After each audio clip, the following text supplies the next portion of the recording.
Superman, the last son of Krypton, the embodiment of hope and strength, now finds himself in the heart of the Warhammer 40k universe.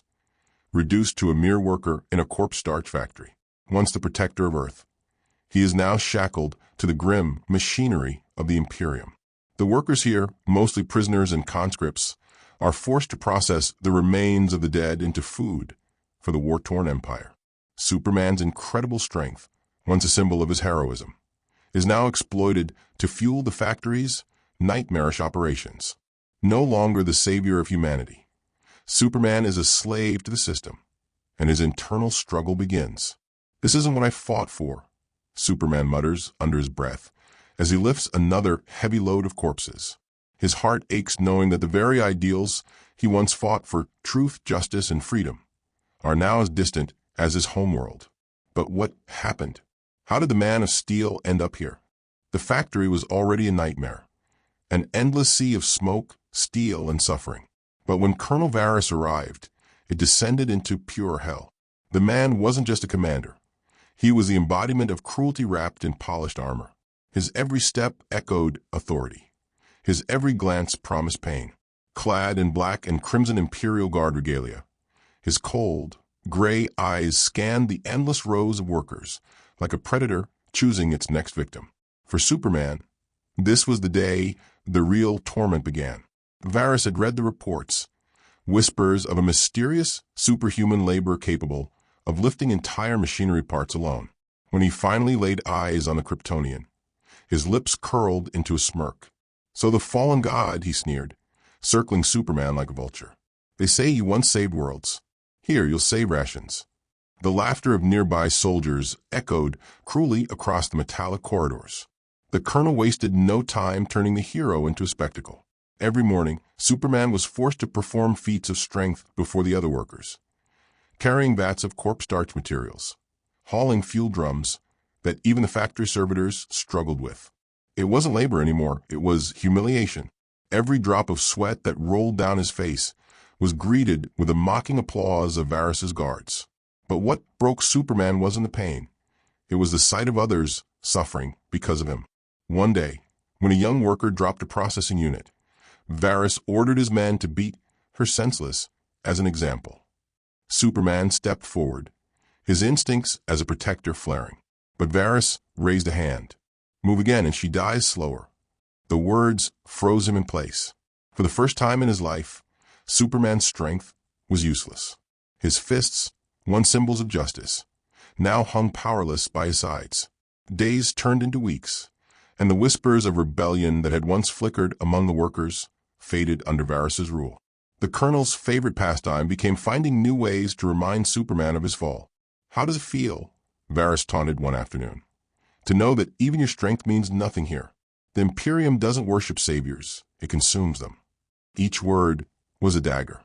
Superman's hope dimmed, his memories of Metropolis fading under the relentless grind of the factory. The laughter of Varrus's soldiers, the screams of overworked laborers, and the endless hiss of steam blurred together into a single torturous symphony.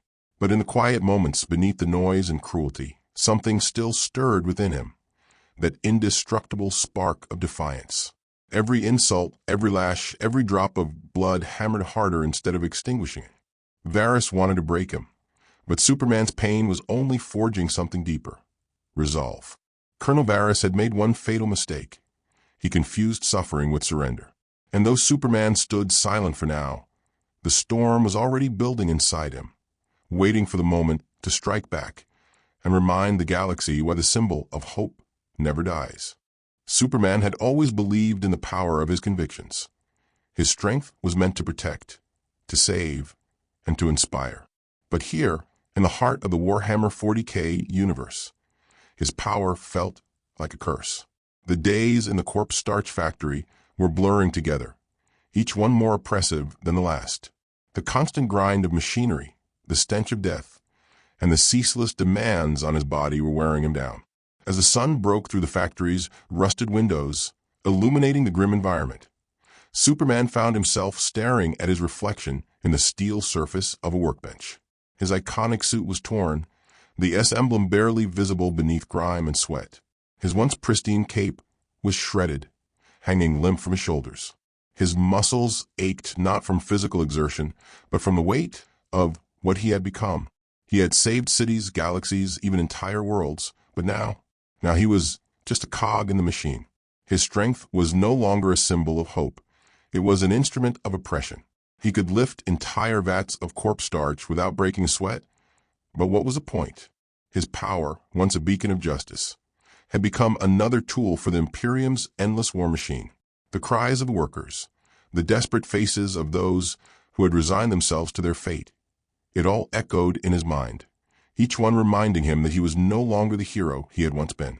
"What's the point of this?" Superman muttered, his voice cracking under the weight of his own thoughts. He stared at his hands, the very hands that had once held the power to save, now stained with the blood of the innocent. He had never questioned his purpose before, but here, surrounded by the horrors of the factory and the tyranny of Colonel Varrus, Superman was starting to wonder if he had ever truly been in control of his fate. The factory's hum was deafening, but it was a silence that followed that made his heart ache. The workers had grown used to the relentless toil. They didn't look at him anymore. The awe that had once surrounded his presence had evaporated, replaced by apathy. To them, he was no different from the machines they labored beside. Just another tool, just another worker who lived and died at the whims of the Imperium. His Kryptonian heritage had granted him powers beyond imagination. But in this cold, unforgiving universe, what was power worth if you couldn't use it for good?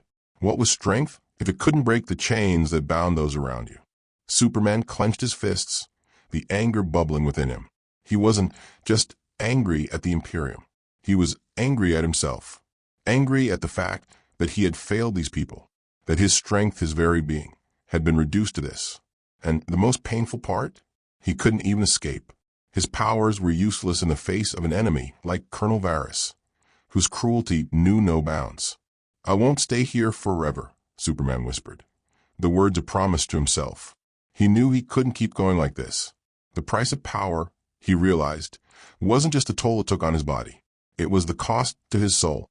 And the deeper he fell into this hellish existence, the more it seemed like there was no way out. But there was still a flicker of hope, a faint glimmer of the hero he once was. It wasn't gone, not yet. And in that moment, Superman knew he had a choice to make. The price of his power had been steep, but he wasn't about to lose himself entirely. He would find a way to fight back, not just against the Imperium, but against the darkness creeping into his heart. For the first time in months, Superman allowed himself a small, determined smile. The struggle wasn't over, not by a long shot. The factory's relentless hum filled the air, but within its cold, metallic walls, something had shifted. There was a whisper, faint at first, barely perceptible over the sound of grinding machinery. It started with just one voice, a quiet murmur among the workers, but over time it grew louder, more insistent. Hope. Superman felt it before he saw it. He had been working in the bowels of the factory when he noticed a figure approaching. A woman, one of the workers. Her name was Tessa, a survivor of the resistance. Her eyes were sharp, calculating. But there was something else there too. She had a fire in her, the kind Superman had thought was lost forever in this hellhole. "Hey." Tessa's voice was soft but urgent, almost a whisper. She approached Superman as he struggled with lifting another massive vat of corpse-starch, the sweat beading on his brow. She glanced over her shoulder, checking to make sure no guards were nearby. "I know who you are," she said, her voice steady. "I've heard the stories, the real stories." She paused, glancing around again. "You're not just some laborer here. You're Superman, the last son of Krypton. And I know you're not done yet." Superman blinked, his heart pounding. He hadn't heard those words in so long. Hope, hero, savior. He didn't answer at first. What was there to say? He had long given up thinking of himself as any kind of hero. But there was something about Tessa's confidence, her unshaken belief, that stirred a memory deep within him. The memory of Metropolis, of standing tall as the protector of Earth, of never backing down. "You don't know what it's like," Superman finally said, his voice thick with despair. "I can't escape. I can't save them. I can't even save myself." Tessa didn't flinch. She stood tall, her jaw set with determination. "You think this is it?" You think you're just meant to ride here? No. The factory, the Imperium, they've broken a lot of people. But not you. Not yet. Superman looked down at his hands, the raw, callous palms that had once lifted the hopes of a planet. Now they were just stained with the grim reality of war. But Tessa's words were like a spark in the darkness. She was right. He wasn't finished. Not yet. You're not the only one who's been waiting for someone to rise up, Tessa continued. The workers here, they're all waiting for a sign, for something to spark the fire in them again. You're that sign. They don't know it yet, but you're going to show them. Superman's gaze lifted. The factory's grim monotony still surrounded him, but for the first time in months, he saw something else. A glimmer of rebellion. Tessa pulled something small and metallic from her pocket, a detonator. It's time to start fighting back. She handed it to him. You won't be able to do it alone, but together, we can tear down the walls of this place. For a long moment, Superman stood there, the weight of the decision pressing down on him. This wasn't just about survival anymore. It was about reclaiming everything he had lost, his honor, his purpose, his legacy. He could still make a difference. He could still save them. With a slow, deliberate motion, he took the detonator from her hand. The action felt like a promise to himself, a promise to everyone he had failed. I won't let them win, Superman whispered, more to himself than to Tessa. This time, I'll fight with everything I have. The spark of rebellion had been lit, and it would only grow stronger. Tessa's eyes gleamed with pride as she watched him. It's time. As Superman walked toward the workers, his heart beat with the rhythm of a new kind of hope. The factory, the Imperium, and Colonel Varrus. They were all about to learn that the Man of Steel was far from broken. The factory was chaos. The spark of rebellion that Superman and Tessa had ignited had grown into a full-fledged fire. The workers, once broken and docile, now rallied together, fueled by the hope Superman had restored in them. They moved in unison, sabotaging the machinery, smashing control panels, and taking down the guards with a vengeance that echoed through the factory's corridors. Superman stood at the heart of it all, his torn cape fluttering behind him as he led the charge. His eyes burned with purpose. This wasn't just about fighting the Imperium. It was about reclaiming his soul, his identity as the symbol of hope. But there was one final obstacle to overcome. Colonel Varrus, the man who had broken so many, who had crushed so many dreams with his sadistic control, now stood at the center of the factory's command hub. He watched the growing rebellion unfold with a twisted smirk on his face, his fingers idly stroking the hilt of his weapon. The chaos was just another game to him, a sickening spectacle. He hadn't even broken a sweat. You think you've won, Superman? Varrus's voice echoed over the loudspeakers, his tone cold and mocking. You're still a slave.